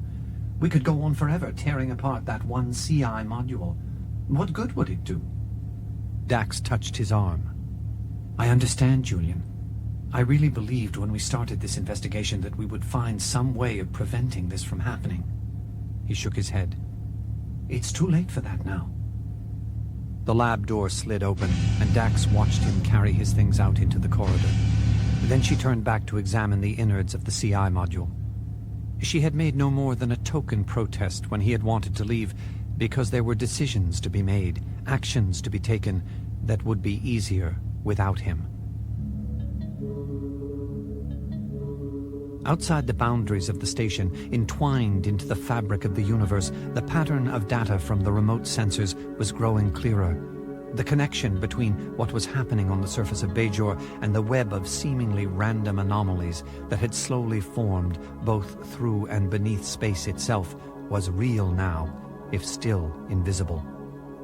Before coming to the lab, she had studied the latest reports at the Ops Meteorological Observations Desk. All the other crew members had been focused on the storms battering the surface of Bajor. Only she had noted the other numbers, the ionic discharge factors surrounding the upper atmosphere, the indices of positron emissions rippling through the fabric of space itself. The numbers were just a few degrees off normal readings, but she could see the direction in which they were heading. An exponential acceleration. Soon enough, Deep Space Nine would feel the first shock waves. McHogue's private universe would have attained its own critical mass. There might be no way to stop the implosive subsuming of the outer reality into the voracious black hole he was creating. She began by recording a message addressed to the only other person on board DS9 who would understand, not just what she was going to do, but why. That message was the last thing she needed to take care of. Now, sparks of light glowed along the circuits as she switched on the power supply that she and Bashir had rigged up for the CI module. Computer, initiate simulation sequence. Dax knew that inside the CI module, a little world had been created and was waiting. Computer, increase power to operational level and set radiated field at 1 meter from center axis of subject module. She closed her eyes as the CI module's reality expanded from a mathematical point of nothingness to a circumference that held her within it. After 3 seconds, she opened her eyes and found a world of darkness. The blind windows and ashen walls of Armand Wyos's hallucinated world, the bleak urban landscape that had been his personal hell. Dax took a single step backward and stepped out of the limited range of the module's effects. Computer, append research notes. The cortical induction field appears to have increased effective strength since my previous experience with it. I attribute the additional CI strength to the ongoing after effects of repeated exposure to the module's operations. End notes, computer. Dax continued to regard the activated CI module, mulling over her previous finding, the thing that she hadn't told Bashir. That the CI technology represented a two-way passage, she and Julian had already determined, but just within the last shift, she had tracked down another equally important element. All of the CI modules were connected on a subspace communications link. From a central locus on Bajor's surface, a network united the CI modules in all the holosuites in Mogati.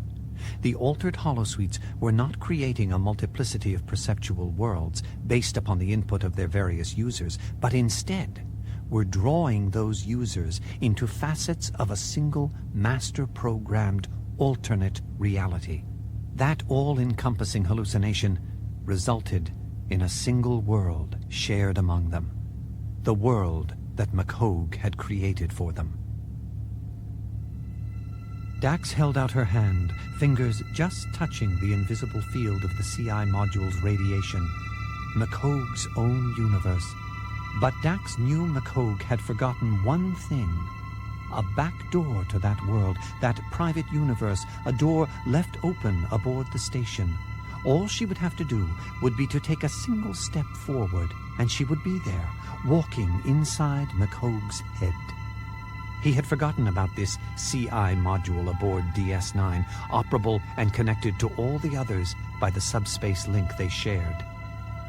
Dax stepped forward into the range of the CI module's field. The research lab disappeared from around her. She gazed around at the empty, darkness-shrouded shapes that filled the world into which she had entered, McHogue's world. Then she began walking toward the bright doorway of the horizon.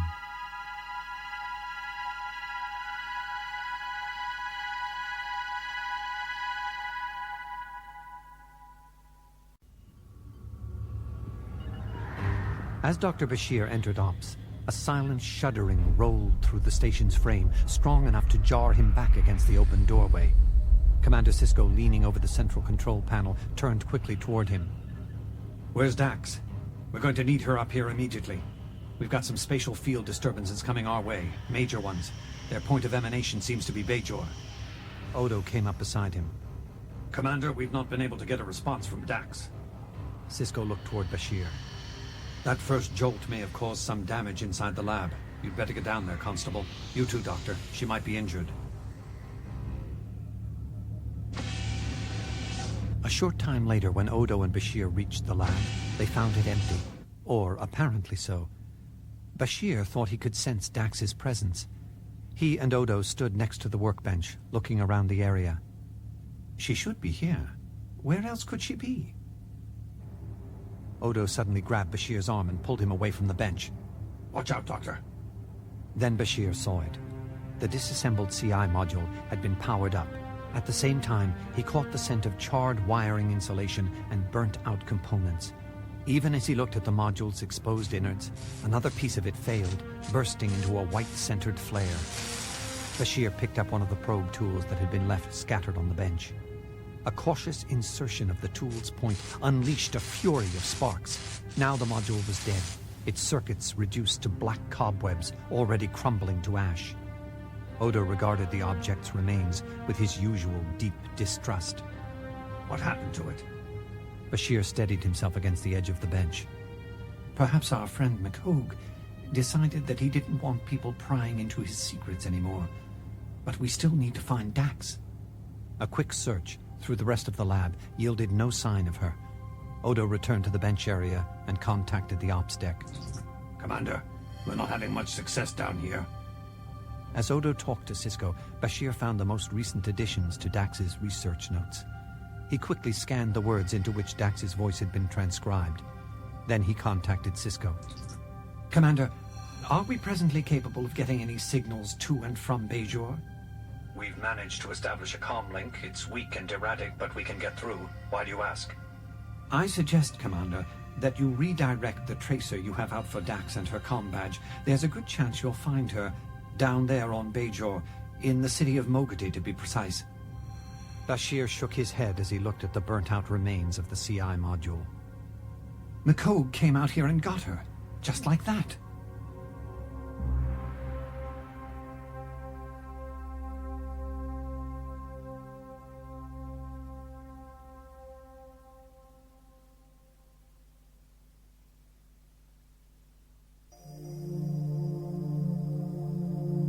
On the screen of his office computer, Sisko found a delayed memorandum from Dax.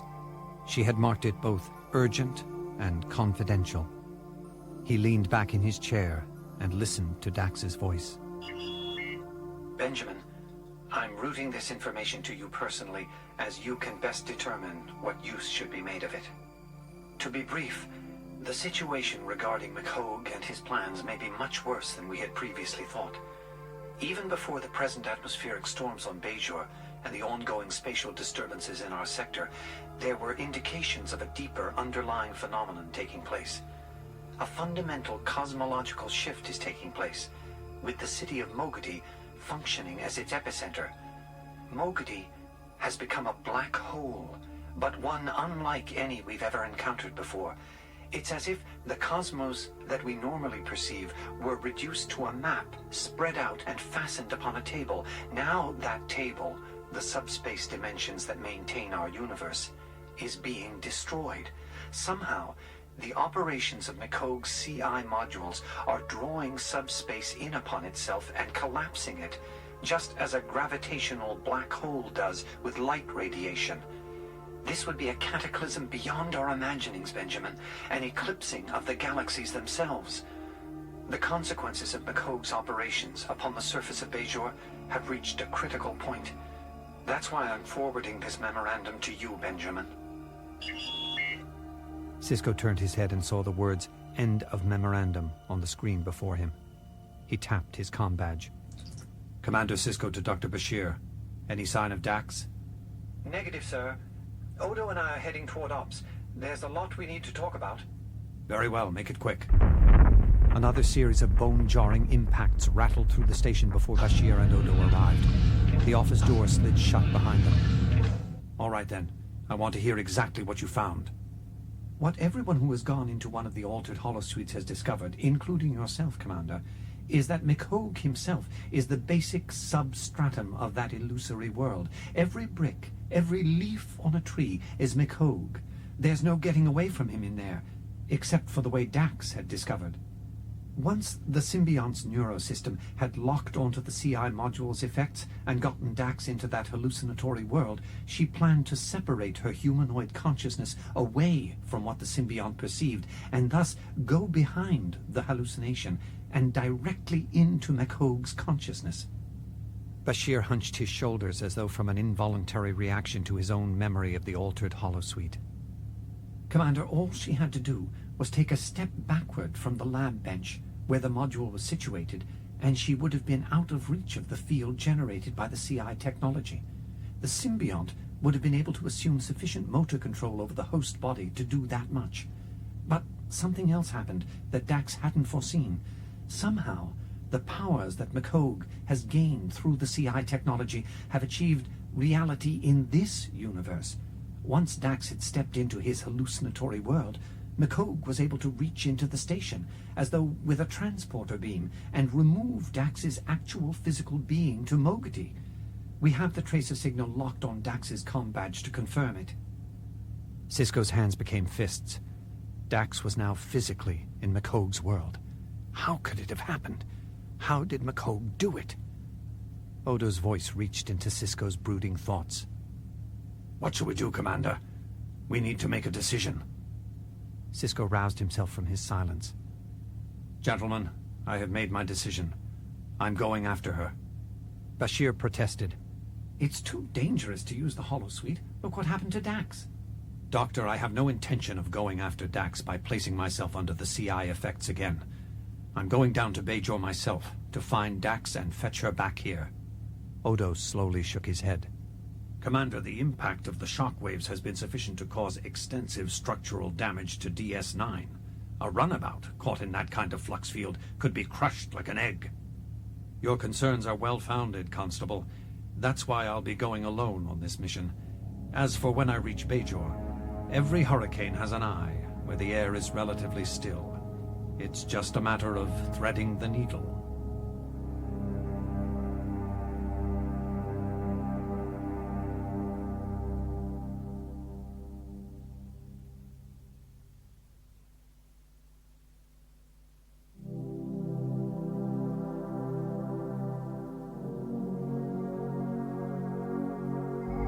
When Jadzia Dax opened her eyes, she saw Armand Wyos's world stretched on all sides of her. This was the world that held a weeping boy in a dark cellar. Jadzia let the connection between herself and the symbiont come to an end. She was alone, and in darkness.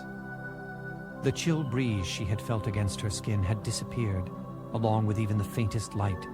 All sensory processing had been taken over by the symbiont's neurosystem, leaving her cortex, the humanoid part of what had been their shared consciousness, to pass beyond the CI data stream. A spark moved at the center of her vision, swelling and multiplying in fractal-like patterns, consuming darkness, transforming it into raw color, then shade and form. The infinitely small and busy machinery, the creating of another reality, surged to the peripheries of her sight, then were gone. She saw a high-ceilinged white corridor in front of her, and someone waiting. McHogue smiled. How good of you to drop in, Jadzia. I've been expecting you. Jadzia felt only two things were alive in this world, herself and McHogue, and she couldn't be sure about him. Yes, of course, Jadzia. You're absolutely right to have such doubts.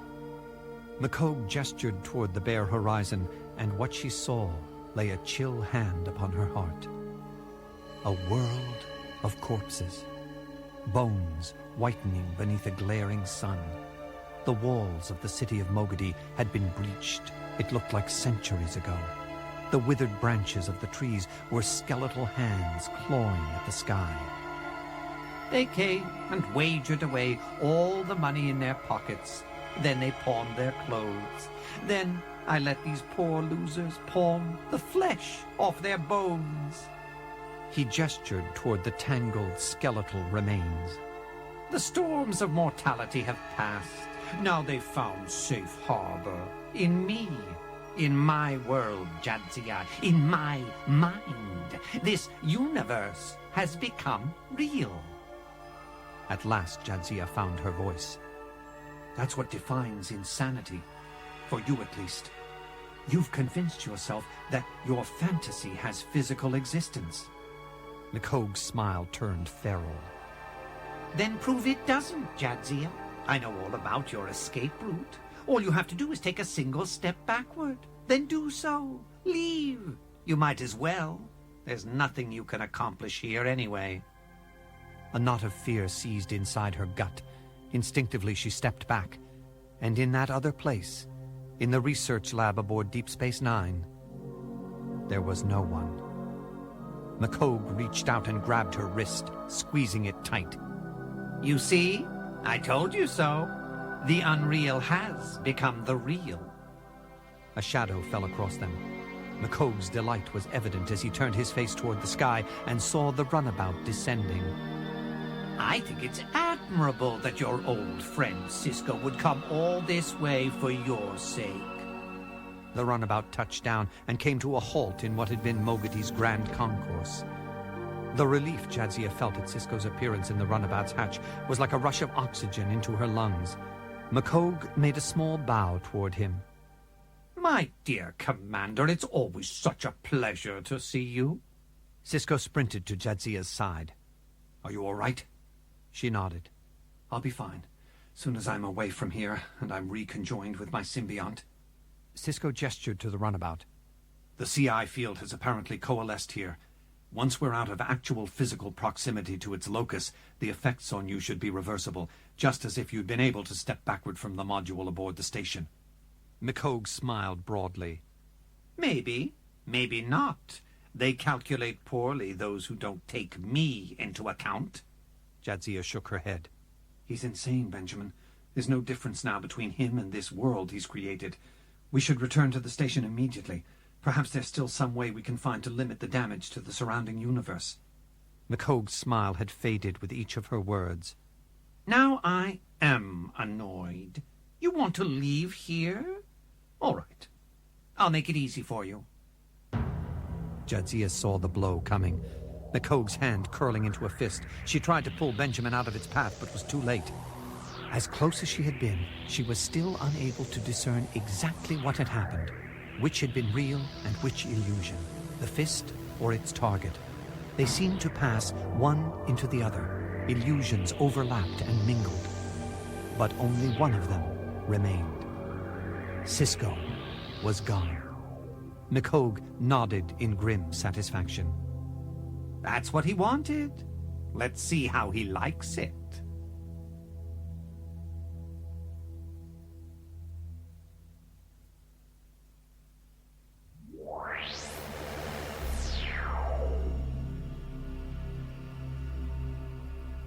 Cisco walked in a place where he had walked before. This is the station. I'm back. Back aboard Deep Space Nine, or not Deep Space Nine. He came to the promenade. Strewn across the open walkways were blackened shapes that had once been living creatures, the human and non-human population of DS9. Cisco stood at the edge of the grim display, his senses at war with a mind that refused to believe its perceptions. The unleashing of death itself, the face of pure murder. What he and the other officers of the station had termed an epidemic of murder had been transformed into its own incendiary hurricane, an annihilating firestorm. Cisco called aloud, his voice echoing in the high-ceilinged space. "Is there anyone here? Anyone left alive?" A few meters away, the image of McCoge appeared against the bulkhead. Cisco stared at him with disbelief. "It's all false, McCoge. These things here, They're all just you wearing different masks. McHogue shrugged. Somehow, Commander, I knew you would still doubt me and my accomplishments. McHogue made a sweeping gesture toward the distant end of the corridor. Continue, my dear Sisko. You're not done yet. He was alone again. Empty, lifeless space spread before him as he stepped onto the ops deck. A chair before one of the consoles slowly turned, revealing an image of his own face, and he heard his own voice. I've been waiting for you for a long time. Sisko regarded the seeming mirror before him. Everything here is you, isn't it, McHogue? The voice of Sisko's echo changed slightly, letting McHogue's voice seep through, as from behind a mask. Why should I make any distinction between myself and this universe? I've become the universe. It's just this little shabby world inside your head, that's all. The echo looked pityingly at him. You still don't understand, do you? There is no limit. With every tiny scrap of life that I've taken and added to myself, with every one, this universe has grown and become greater, and now it's time to go from inside my head to the stars. McHogue's voice seemed to come from some distant point. It's a shame you won't experience that, Commander. You've reached the limits of my hospitality. I'm afraid that it's time for you to cease existing. In this universe, or any other. The last trace of McHogue disappeared from behind the echo. Sisko found himself gazing into his own face again. The image's hand grabbed Sisko's throat. Even as Sisko gasped for air, he could look into his echo's eyes and see what this part of himself had become. The echo's face was an emotionless mask, cold and inhuman. No love, no concern. There was only the will to command and control, to bend reality to one's inexorable will. The image spoke. That's right. Now you know the truth at last. That I am what was always inside you. When you searched for murderers, you looked everywhere but in your own heart. Sisko closed his eyes, looking for something in that darkness, something that he found. A door that slid open, spilling bright, false sunlight against his face. He stepped into the sunlight. The door closed behind him, and he was once more in that small, limitless world that McHogue had created. For his son, Jake. Water rippled against the glistening rocks. Sisko shaded his eyes against the sun, the better to see the boy kneeling on a rocky perch in the middle of the stream. I came here to see you, to tell you that it's time for you to go home. The boy gazed at him in mocking disbelief. You're crazy. This is my home. Get out of here. I killed you once before already. I can do it again. No, you can't. Because it's not your home now. That was the truth that Sisko had come so far to discover. The world that McHogue had created, this little part of it, had come to exist inside his own mind. And that was enough to make it his own, to reclaim it. Sisko bent down and touched the water's surface. The boy stretched out a hand toward him. Stop! Don't! There was no water now. The bed of the stream was dry ground, cracked where the mud had begun to crumble into dust. Sisko straightened up, turning to see the other changes that he had willed to happen. Brown leaves scattered from withered branches, clouds incapable of rain, fields turned black as though scorched by an unseen fire. The boy was silent now, huddled into a ball on the rounded stone. Sisko closed his eyes again. There had been no need to step back through a door from the false bright world to this one. He had always been here, and in that time, from one heartbeat to the next, breath rushed back into his lungs. His echo gazed at him with the same uncomprehending wonder with which the dying boy had, and in the same death. Another transformation, the final one, had taken place. Cisco opened his hand, releasing the throat of his Echo. The Echo's face in sudden confusion, its eyes flooded with tears. I don't understand. How? Cisco knelt beside his Echo. McHogue lied to you. The Echo died, and a jagged fissure ran through the bulkhead like a stroke of empty lightning. He could feel the illusory station tremble and shudder beneath his feet. The ceiling broke apart above him, but the crumbling pieces didn't fall. The last thing he saw was stars rushing in through the razor-like shards of the viewport.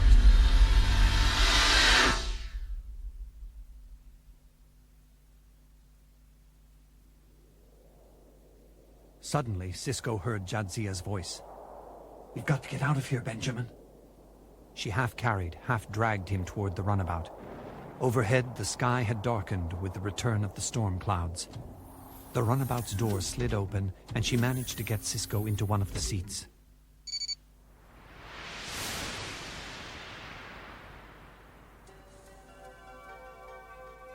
The sudden acceleration was enough to pin her against the seat's back. Only when the runabout had broken beyond the planet's atmosphere did she throttle back on the engine's force. Then she felt something inside her, filling a hollowness as wide as her heart, the symbiont's thoughts becoming her own again. Beside her, Cisco stirred, his eyes opening for a moment. Where are we? Where are we going? Dax glanced over at him. Home, Benjamin. We're going home. Cisco whispered to her. He forgot, Dax. McHogue forgot that the world he'd created was inside our heads as well. In our thoughts and dreams. Because he'd put it there. That was where it was real. Or as real as it could ever be. And what McHogue had made real inside our heads, then we could make it unreal again. If we just knew how.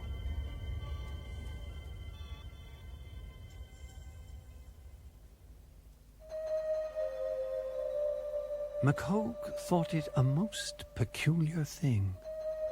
Where was everybody? There had been so many of them here, and now they were all gone. McHogue looked around, wondered what had happened. Very peculiar. There was no other place they could all be. This was the only world there was. There could be no other. He had seen to that. He called out, his voice echoing down the empty concourse, but there was no answer. So he would have to go find them. They had to be around, somewhere. McHogue started walking. The empty corridor stretched before him, seemingly infinite. He realized he had no idea how big it actually was. He kept walking. He'd already decided that he would go on walking, for however long it might take.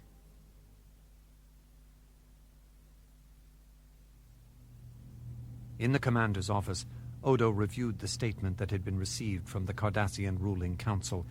He pointed to the words on the commander's computer panel. Gul Dukat's formal apology. The line they've taken is that it was a rogue group of their scientists who had developed the new cortical induction technology and supplied it to McHogue. Naturally, everyone involved will be severely punished. He watched as the commander nodded and blanked the panel. There had been other accounts of measures taken and fates decided. The most satisfying had been the word received from Bajor of the collapse of the Severalty Front and the re-establishment of the previous provisional government. And with Major Nerys returned to active duty, Odo could concentrate on his duties aboard Deep Space Nine.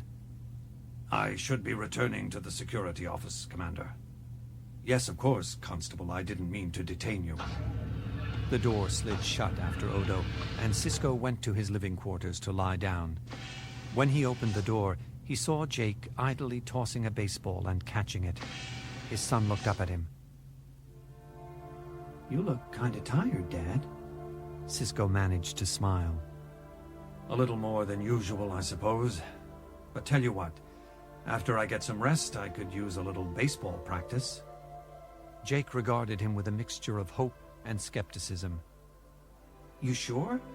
I mean, you've been busy a lot. Cisco sat and closed his eyes, rolling his head back against the sofa cushion. Only busy with things that don't even exist, Jake. And they can wait. Jake watched his father for a moment longer, then slid off his fielder's glove and set it down on the sofa cushion between them. He stood up, glancing back over his shoulder as he headed to his room, leaving his father to his long-delayed rest.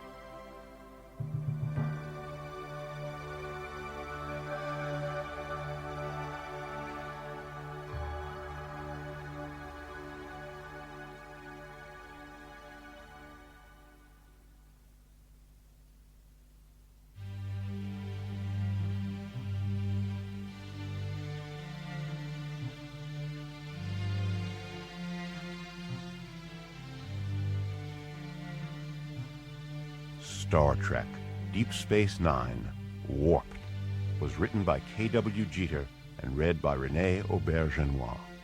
It was adapted for audio by George Truitt, with script editing by Jan Werner. Post-production supervisor was Linda Wallman. The recording engineer was Sam Aronson. Tape editors were Dave Levan and Pete Pentelis of Norwood Production, with sound design by Gary Fink. Original music was composed by Sam McCallie, Carl Schurtz, Yves Beglarian, and Richard Emmett. The associate producer was Florence Barreau Adams. Star Trek Deep Space Nine, Warped, was directed by Jill Demby Guest. This has been a presentation of Simon & Schuster Audio.